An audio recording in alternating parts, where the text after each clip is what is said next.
नमस्कार. श्री स्वामी समर्थ. सोमवार दिनांक 13 जुलैला आली आहे ज्येष्ठ अमावस्या. तर ही अमावस्या सोमवारी आली असल्याने या अमावस्येला सोमवती अमावस्या असे म्हटले जाते. त्याचबरोबर अमावस्येचा कालावधी हा मंगळवारी देखील आहे, म्हणजे मंगळवारी दुपारपर्यंत अमावस्या आहे. त्यामुळे हा एक दुर्मिळ महासंयोग निर्माण झालेला आहे. कारण मंगळवारी अमावस्या असणे हा एक बऱ्याच दिवसांनी आलेला योग आहे. याला भौमवती अमावस्या असे म्हटले जाते. शिवपुराणानुसार भौमवती अमावस्येला खूप महत्त्व आहे. तर मैत्रिणींनो, आजच्या व्हिडिओमध्ये आपण सोमवती अमावस्येला, भौमवती अमावस्येला आपण काही खास उपाय करायचे आहेत. या उपायाने आपले कर्ज फिटण्यासाठी मदत होणार आहे. त्यासोबतच आपल्या आरोग्याच्या बाबतीत काही समस्या असतील त्या देखील समस्या सुटण्यास मदत होणार आहे. तर या सोमवती अमावस्येला आपण एक प्रभावी उपाय करायचा आहे. तर हा उपाय कसा करावा, कधी करावा, या दिवशी आपल्याला एक प्रभावी मंत्र म्हणायचा आहे. त्यातून एका स्तोत्राचे देखील पठण करायचे आहे. तर या दिवशी आपण कोणता मंत्र म्हणावा, कोणत्या स्तोत्राचे पठण करावे, याविषयी संपूर्ण माहिती आपण आजच्या व्हिडिओमध्ये घेणार आहोत. तर व्हिडिओ स्किप न करता शेवटपर्यंत नक्की बघा. नमस्कार मैत्रिणींनो, मी सारिका भक्ती विश्वमध्ये तुमचे मनापासून स्वागत करते. प्रत्येक महिन्यात येणाऱ्या अमावस्येला एक विशेष महत्त्व असते. ती अमावस्या कोणत्या दिवशी आली आहे त्यावर त्या अमावस्येचे महत्त्व ठरते. ज्येष्ठ अमावस्या ही सोमवारी आली आहे. या अमावस्येला सोमवती अमावस्या असे म्हटले जाते. सोमवती अमावस्येला भगवान शिवशंकरांची पूजा, त्याचबरोबर काही सेवा देखील केल्या जातात. त्यासोबतच या दिवशी केलेले दान, पूजा आणि सात्विक आचरण यांना देखील विशेष महत्त्व आहे.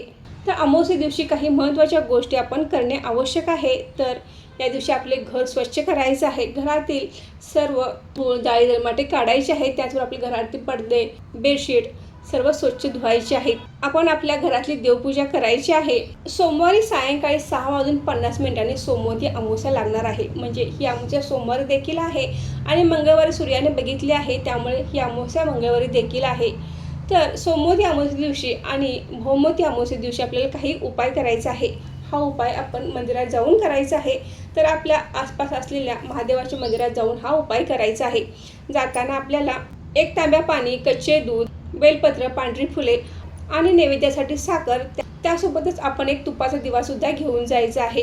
मंदिरात गेल्यानंतर आपण दिवा प्रज्वलित करायचा आहे. आपण जो तुपाचा दिवा घेतला आहे तो प्रज्वलित करायचा आहे, पण तो जमिनीवर ठेवायचा नाही. तर त्याखाली थोड्याशा अक्षता ठेवून त्या अक्षतावर हा दिवा ठेवायचा आहे. शिवपिंडीवर आपण जल अर्पण करायचं आहे. त्यानंतर दूध अर्पण करायचं आहे, पांढरी फुले, बेलपत्र अर्पण करायचं आहे. त्यानंतर साखरेचा नैवेद्य दाखवायचा आहे. आपली ही पूजा झाल्यानंतर आपण मंगळ कवच आणि मंगळ चंडिका स्तोत्र तेथे बसून म्हणायचं आहे. ही पूजा तुम्ही सोमवारी सकाळी, संध्याकाळी करू शकता किंवा मंगळवारी सकाळी किंवा संध्याकाळी केली तरी देखील चालेल.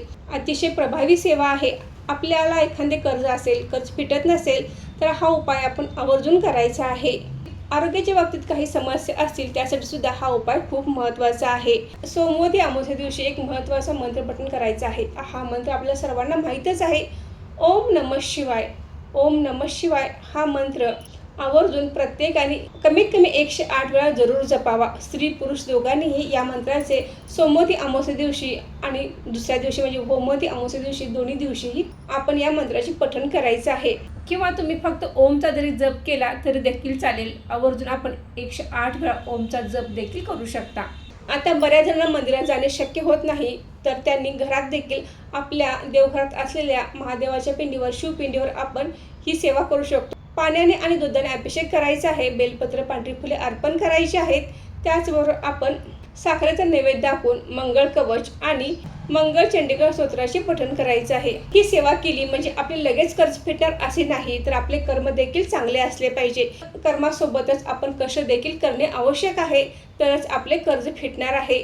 आपल्या कार्याला, आपल्या कर्माला, आपल्या नशिबाची साथ मिळावी यासाठी हा उपाय अतिशय प्रभावी आहे. तर ज्यांना कर्जाची समस्या आहे, आरोग्याची समस्या आहे, त्यांनी या सोमवती अमावस्या दिवशी हा उपाय जरूर करावा.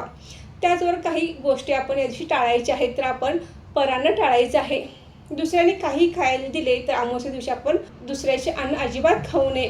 कारण अमावस्या दिवशी परान्न घेतल्यामुळे नकारात्मक ऊर्जेचा प्रभाव आपल्यावर पडतो. त्यामुळे अमावस्या दिवशी परान्न टाळायचं आहे. त्याचबरोबर आपल्या पितरांचे तर्पणविधी सुद्धा करायचा आहे. तर तर्पणविधी आपल्याला मंगळवारीच करायचा आहे. तो तुम्ही 12च्या आत करू शकता.